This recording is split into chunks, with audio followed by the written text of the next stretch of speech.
This is probably the most famous line uttered by the scientist Thomas Alva Edison. If further explanation of the meaning is required, he provided it by completing the quotation thus: I never did anything worth doing by accident, nor did any of my inventions come by accident. They came by work. The idea behind this quote is that it is easy to have a good idea or a creative insight. However, to follow through with that idea and turn it into a reality takes a level of patience and dedication that few people have. Edison is saying that being a genius doesn't mean that you are necessarily an intelligent person. He is saying that most important thing is perspiration, and that comes from hard work.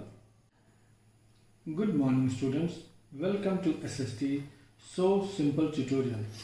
Today's topic is Unit 4, the sense of collective belonging.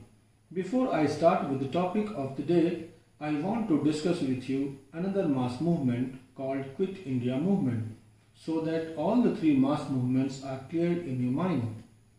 The Second World War broke out in September 1939 when Nazi Germany invaded Poland. This you have read in class 9. Britain and France went in support of Poland. The government of India immediately joined the war without consulting Congress or the elected members of Central Legislature. The Congress was willing to help the British, but not without being declared free.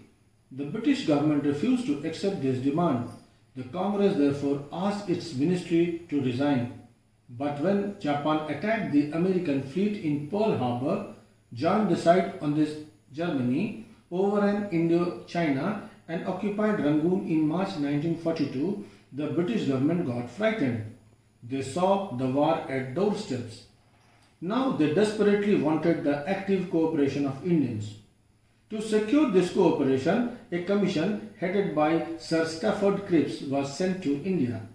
Even though Cripps declared that the aim of British policy was the earliest possible realization of self-government in India, detailed negotiations between him and Congress leaders broke down. The British government refused to accept the Congress demand for immediate transfer of power.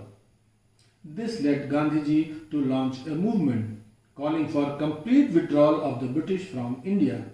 The All India Congress Committee met at Bombay on 8 August 1942 and passed the famous Quit India resolution and proposed the starting of a non-violent mass struggle again under the leadership of Gandhiji.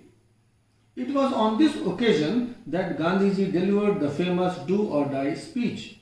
This call for Quit India almost brought the state machinery to a standstill in large parts of the country as people threw themselves in the thick of the movement. People observed hartals, demonstrations and processions were accompanied by national songs and slogans. Nationalism spreads when people begin to believe that they are all part of the same nation, when they discover some unity that binds them together. How did people belonging to different communities, regions or language groups develop a sense of collective belonging? This sense of collective belonging came partly through the experience of united struggles, but there were also a variety of cultural processes through which nationalism captured people's imagination. Let us start our lesson with the image of Bharat Mata. The identity of the nation, as you know, is most often symbolized in a figure or image. This helps to create an image with which people can identify the nation. The concept of Bharat Mata as a personification of Indian subcontinent came into existence in the late 19th century, especially after the revolt of 1857 against the British. Bharat Mata as a concept was first perceived to be an image of the land of India as depicted by Bankim Chandra Chattopadhyay in his book Anand Math in 1882. In the 1870s, he wrote Vande Mataram as a hymn to the motherland, which soon became the song of the emerging freedom movement in India. Later, it was included in his novel Anand Math and widely sung during the Swadeshi movement in Bengal.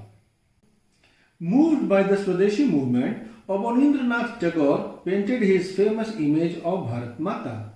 Here, she is portrayed as an ascetic figure or sadhavi. She is calm, composed, divine and spiritual. He depicted Bharat Mata as four-armed Hindu goddess wearing saffron-colored robes, holding the manuscript, sheaves of rice, a mala and a white cloth.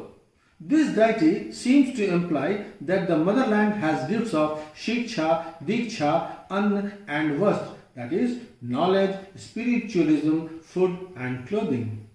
The image of Bharat Mata was an icon to create nationalist feeling in Indians during the freedom struggle. In subsequent years, the image of Bharat Mata was painted by different artists in different forms. Devotion to this mother figure came to be seen as evidence of one's nationalism. Let's talk about the folklore. Ideas of nationalism also developed through a movement to revive Indian folklore. Folklore means traditional stories and beliefs. It is a history and tradition that is preserved by the people of a particular culture and normally passed from one generation to another orally. It includes folk songs, folk tales, drama, etc. In late 19th century India, nationalists began recording folk tales sung by bards and they toured villages to gather folk songs and legends. These tales, they believed, gave a true picture of traditional culture that had been corrupted and damaged by the outside forces. It was essential to preserve this folk tradition in order to discover one's identity and restore a sense of pride in one's past. In Bengal, Rabindranath Tagore himself began collecting ballads, nursery rhymes and myths and led the movement of the folk revival. In Madras, Natesa Sastry published a massive 4-volume collection of Tamil folk tales, the folklore of southern India. He believed that folklore was the national literature. Let's come to the next subtopic, flags. As the national movement developed, nationalist leaders became more and more aware of such icons and symbols in unifying people and inspiring in them a feeling of nationalism. During the Swadeshi movement in Bengal, a tricolor of red, green and yellow color was designed. It had 8 lotuses representing 8 provinces of British India and a crescent moon representing Hindus and Muslims. Then, by 1921, Gandhiji also designed the Swaraj flag. It was again a tricolor, red, green and white, and had a spinning wheel in the center. The spinning wheel represented the Gandhian ideal of self-help. Carrying the flag and holding it aloft during marches became a symbol of defiance. Let us now come to our last subtopic, reinterpretation of history. It was another means of creating a feeling of nationalism. By the end of 19th century, many Indians began to feel that to instill a sense of pride in the nation, Indian history had to be thought about differently. The British saw Indians as backward and primitive, incapable of governing themselves. In response, Indians began looking into the past to discover India's great achievements. They wrote about the glorious developments in ancient times when art and architecture, science and mathematics, religion and culture, crafts and trade had flourished. We know that science in India had made significant progress during the ancient period. Charak and Sushruta made great contributions in the sphere of medicine. Charak specialized in Ayurveda, the Vedic science of medicine. We knew the solar system long before the Western world. We knew the science of eclipses long before the rest of the world. Aryabhatta gave the world the digit 0 for which he became immortal. Aryabhatta also gave an accurate approximation of pi. The iron pillar of Delhi, constructed by Chandragupta Vikramaditya, is famous for the rust resistance composition of the metals used in its construction. It is a testimony to the high level of skill achieved by the ancient Indian ironsmiths in the processing of iron. I am getting goosebumps when narrating you these examples. Are you not feeling pride in these achievements? This glorious time, in the view of our nationalists, was followed by a history of decline when India was colonized.